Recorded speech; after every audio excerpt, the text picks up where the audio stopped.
La catástrofe no fue un terremoto, ni un incendio forestal, ni un corrimiento de tierras, ni un derrumbamiento de la galería.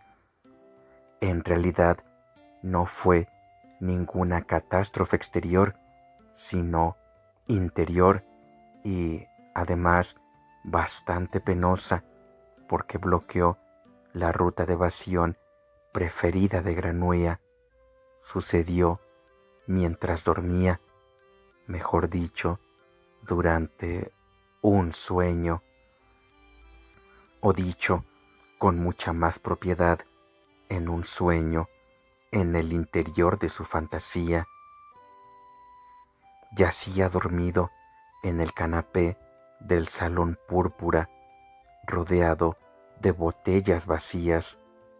Había bebido enormes cantidades, al final hasta 2 botellas del perfume de la muchacha pelirroja.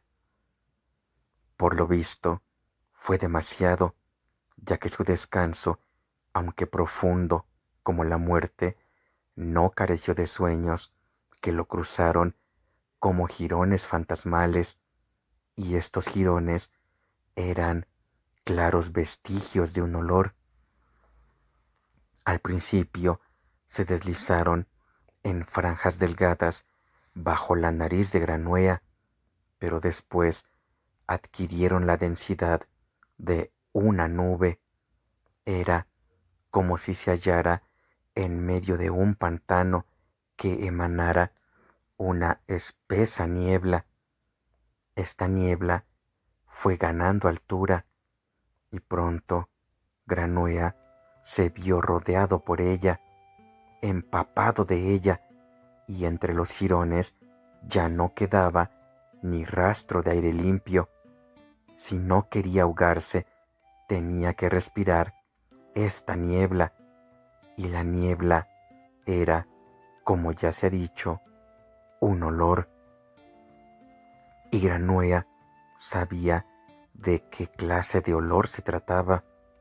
La niebla era su propio olor, el suyo, el de Granua, su propio olor. Y lo espantoso era que Granua, aunque reconocía este olor como el suyo, no podía olerlo, no podía, ni siquiera ahogándose en el propio olor, olerse a sí mismo. Cuando comprendió esto con claridad, profirió un grito fuerte y terrible, como si lo quemaran vivo. El grito derrumbó las paredes del salón púrpura y los muros del castillo. Salió del corazón, cruzó tumbas, pantanos y desiertos, pasó a gran velocidad por el paisaje nocturno de su alma, como un voraz incendio. Le taladró la boca, perforó la destrozada galería e irrumpió en el mundo, resonando mucho más allá de la altiplanicie de Saint Flour. Fue como si gritara la montaña, y su propio grito despertó a Granua, quien, al despertarse, agitó los brazos como si quisiera dispersar la niebla inodora que quería asfixiarle. Sentía tal terror que todo su cuerpo temblaba de puro pasmo. Si el grito no hubiese rasgado la niebla, se habría asfixiado a sí mismo. Una muerte espantosa le aterraba solo el pensarlo. Y mientras seguía sentado, temblando e intentando ordenar sus pensamientos de confusión y terror, sabía ya una cosa con absoluta seguridad: cambiaría su vida, aunque solo fuera porque no quería tener aquella horrible pesadilla por segunda vez. No podría resistir una segunda vez. Se echó la manta de caballería sobre los hombros y se arrastró hasta el aire libre. Fuera mediaba la mañana, una mañana de finales de febrero. Brillaba el sol y la tierra olía a piedra húmeda, musgo y agua. En el viento flotaba ya un ligero perfume de anémonas. Se puso en cuclillas ante la entrada de la cueva. Los rayos del sol le calentaban. Aspiró el aire fresco. Todavía se estremecía al pensar en la niebla de la que había huido y un gran bienestar al notar el calor en la espalda. No cabía duda de que era bueno que este mundo exterior existiese, aunque solo le sirviera de lugar de refugio. No resistía la idea de no haber encontrado ningún mundo a la salida del túnel, ninguna luz, ningún olor, nada en absoluto, solo aquella pavorosa niebla, dentro, fuera y por doquier. La fuerte impresión fue remitiendo poco a poco, así como la sensación de miedo, y Granuea empezó a sentirse más seguro. Hacia el mediodía ya había recobrado su sangre fría habitual. Se puso bajo la nariz el índice y el dedo mediano de la mano izquierda y respiró entre los dos dedos. Olió al aire húmedo de primavera, perfumado de anémonas. Sus dedos no los olió. Dio la vuelta a la mano y olfateó la palma. Notó el calor de la mano, pero no olió a nada. Entonces se enrolló la manga destrozada de su camisa y hundió la nariz en el hueco del codo.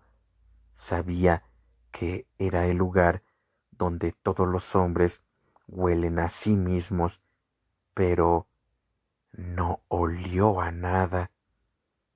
Tampoco olió a nada en las axilas, ni en los pies, ni en el sexo, hacia el que se dobló todo lo que pudo. Era grotesco. Él, Granuea, que podía olfatear a cualquier ser humano a kilómetros de distancia, no era capaz de oler su propio sexo, que tenía a menos de un palmo de nariz. A pesar de ello, no se dejó dominar por el pánico, sino que se dijo lo siguiente, reflexionando con frialdad: no es que yo no huela, porque todo huele. El hecho de que no huela mi propio olor se debe a que no he parado de oler desde mi nacimiento, y por ello tengo la nariz embotada para mi propio olor. Si pudiera separarlo de mí, todo, o por lo menos en parte, y volver a él al cabo de cierto tiempo de descanso, conseguiría olerlo muy bien y por lo tanto a mí mismo. Se quitó la manta de los hombros y se despojó de la ropa, o de lo que quedaba de su ropa, que más bien eran harapos o andrajos. Durante 7 años no se la había quitado de encima, debía estar totalmente impregnada de su olor. Tiró las prendas una sobre otra a la entrada de la cueva y se alejó. Entonces trepó por primera vez en 7 años a la cima de la montaña, y cuando estuvo allí se situó en el mismo lugar donde se detuviera el día de su llegada. Dirigió la nariz hacia el oeste y dejó que el viento silbara en torno a su cuerpo desnudo.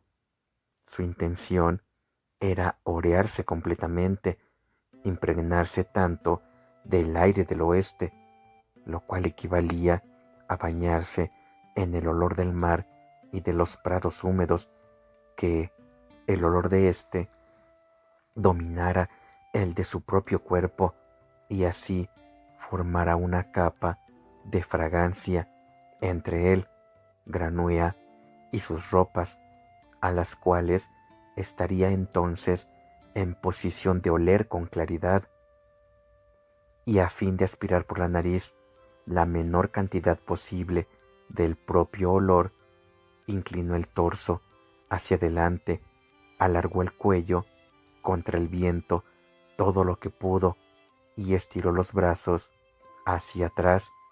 Parecía un nadador a punto de zambullirse.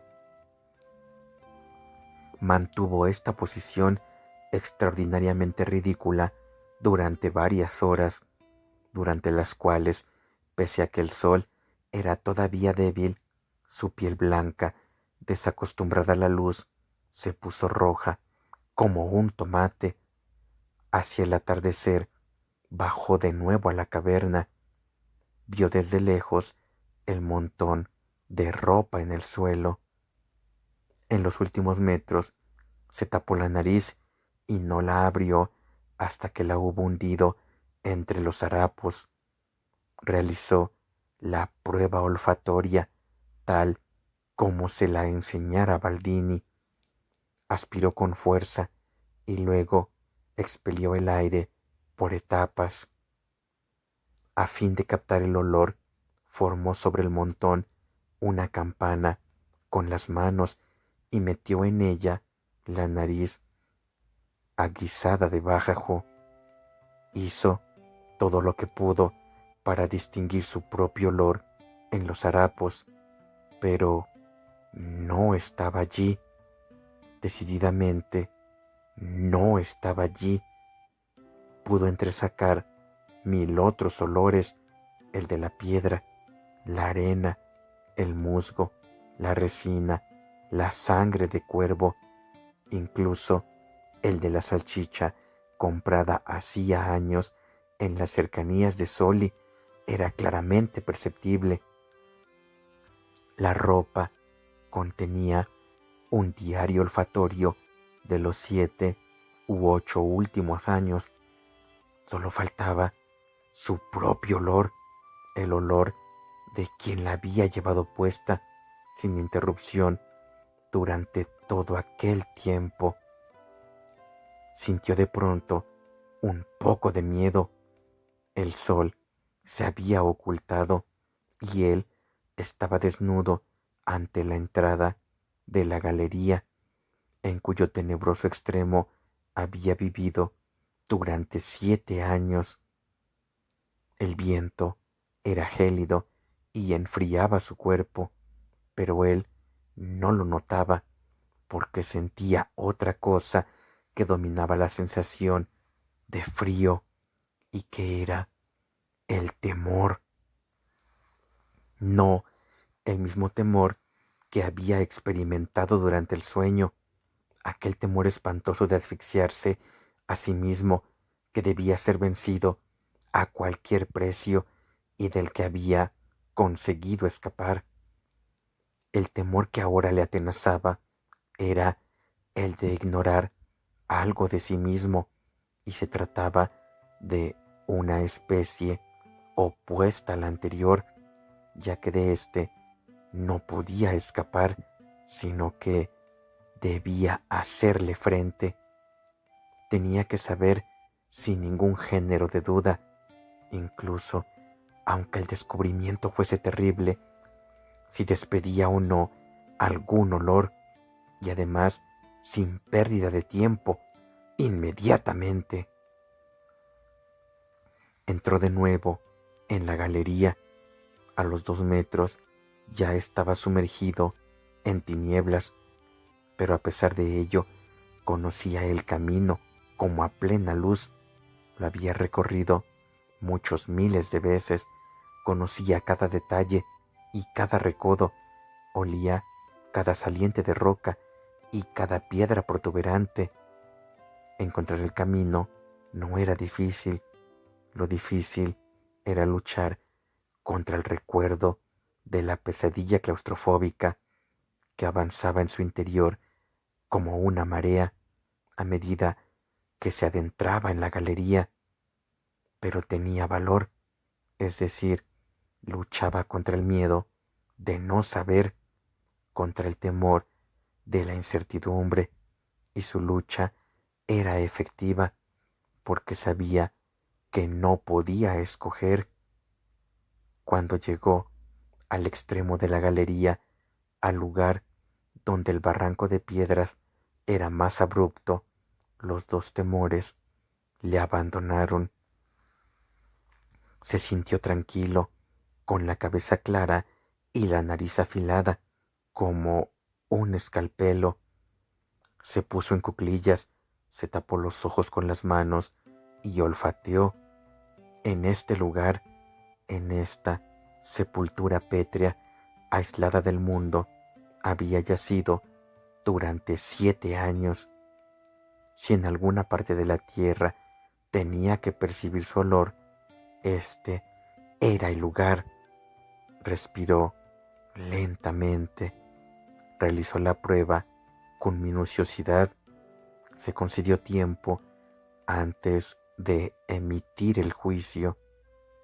Permaneció en cuclillas un cuarto de hora, poseía una memoria infalible y recordaba con exactitud el olor de este lugar hacía 7 años, a piedra y a frialdad húmeda y salada, tan limpia que ningún ser vivo, ya fuera hombre o animal, podía haber estado jamás allí.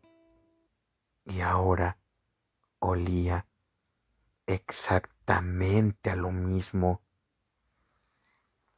Se quedó un rato más en la misma posición, muy tranquilo, solo asintiendo en silencio con la cabeza. Luego dio media vuelta y echó a andar, al principio encorvado, y cuando la altura de la galería se lo permitió, con el cuerpo erecto hacia el aire libre. Una vez fuera, se vistió con los harapos. Hacía años que los zapatos se le habían podrido. Cubrió sus hombros con la manta y abandonó aquella misma noche el Plom du Cantal en dirección sur.